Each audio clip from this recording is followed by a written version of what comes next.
Hola a todos, mi nombre es Paola Cardoso, soy estudiante de la maestría en educación de la Uniminuto. El día de hoy estoy con Justin. Vamos a hablar sobre liderazgo y los tipos de liderazgo que él ha venido desempeñando en su compañía. Voy a hacerle algunas preguntas para que estemos más en contexto.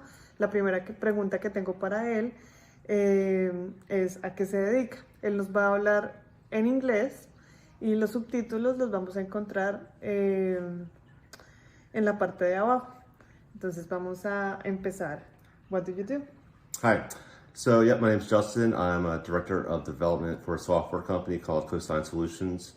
At my job, I have lots of different responsibilities, being a software developer, designer, support analyst. I do a lot of consulting as well for my job, and I work with other members of my team across various countries throughout the world. That's nice. So, question number 2. Do you consider yourself as a leader in your company? Yeah, I do consider myself a leader in my organization. I have 20 years of experience in the industry right now, and I have a lot of employees that look up to me for guidance and advice. Wow, that's awesome. So, question number 3. What leadership style do you prefer to use with your team and why? I guess when I'm working with my team members across the world, I tend to lean towards more of a coaching leadership. So at the position I have today, this type of leadership makes the most sense for me to help guide my team and improve their daily work. They look up to me. I'm able to give them suggestions and give them praise or support when they need it if they're having trouble with the task or something like that. So that tends to help them out. Okay, so we are going to continue with question number 4.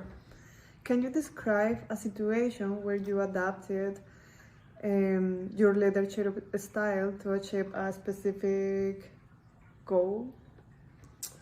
I think recently, one of my team members was struggling with troubleshooting an issue for a client that we have. Sometimes he'll reach out to me and we generally join a virtual meeting where I'm able to work with him. And generally what I do is I help him do the work. So I instruct him of how to do it.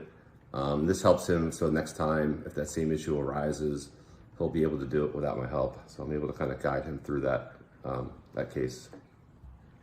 Thank you. Next question. How do you evaluate your team's performance and provide feedback? I work with a lot of different team members throughout the week, and I generally evaluate the performances throughout the week.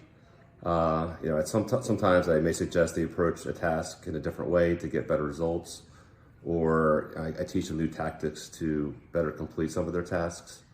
Also, if a coworker does have another manager, so if I'm not their manager, I will discuss directly with that manager on how that person can improve their daily job. Okay.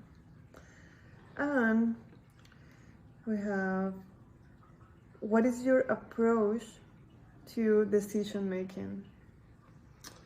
I guess when I need to make decisions, I generally spend my own time deliberating on the best way to approach the choice I need to make. Sometimes I may consult other team members for advice, as I've learned that sometimes others may have other different points of view that may help me make different decisions that maybe I haven't thought of before. Okay.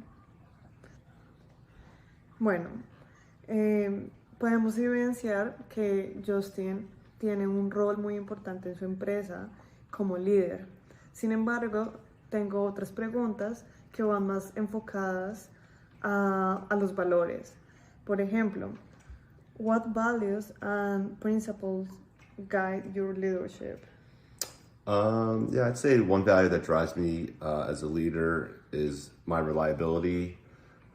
Just where my team can count on me to be available and provide them the help that they need. So I'm generally always there for them, and they know that. Yeah, I know you're always there. What skills do you consider most important for inspiring and motivating your team, based that you're always there? Yeah, I mean, I think one of the most important parts is motivating my team, to give them positive feedback when they handle a task well.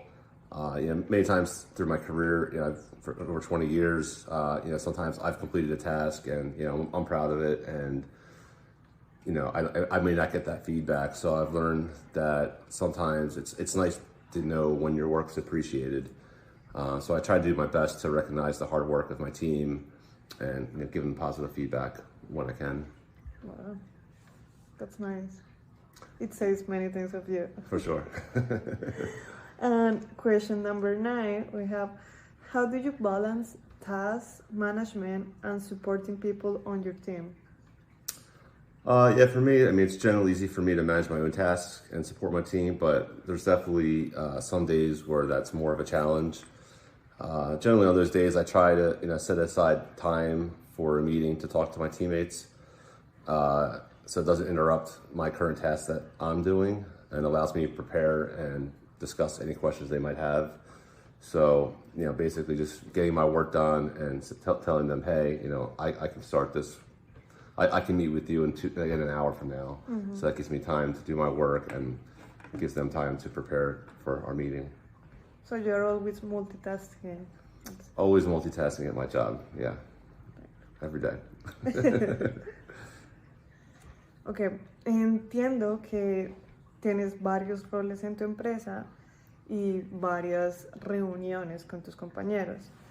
Me gustaría preguntarte, en inglés, what roles does communication play in your leadership style?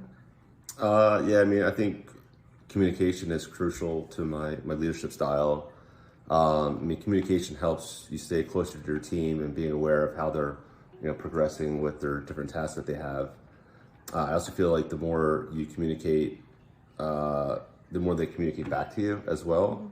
Mm-hmm. So if they have any questions with a difficult task, they're more likely to ask me for help versus, spending too much time on their own and not getting anywhere. So I also think, communication is key, as I noted before, and letting you know, like, your teams, they're doing a good job. So, I'd like to communicate and tell them, that they're appreciated for the type of work that they're doing, and, Motivation. Motivation, yeah, exactly. Thank you. Our last question is, what advice would you give to someone starting in a leadership role? I would advise that anyone starting a leadership role to understand first, like, who your team is. I think every person you work with will be different, and they may require different ways to motivate them and to interact with them. The key is to know which members require more attention and which are better, to manage your own work. It doesn't mean, like, you don't pay attention to, certain folks, but this is kind of where communication comes into play. It's definitely important to touch base with your team to make sure that they're on track with the projects and things like that.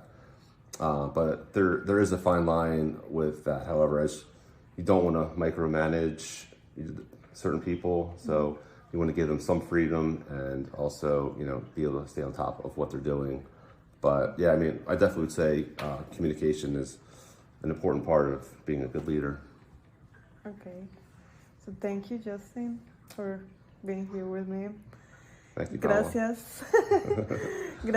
Gracias por estos momentos, gracias por su tiempo. Vamos a concluir esta entrevista y gracias.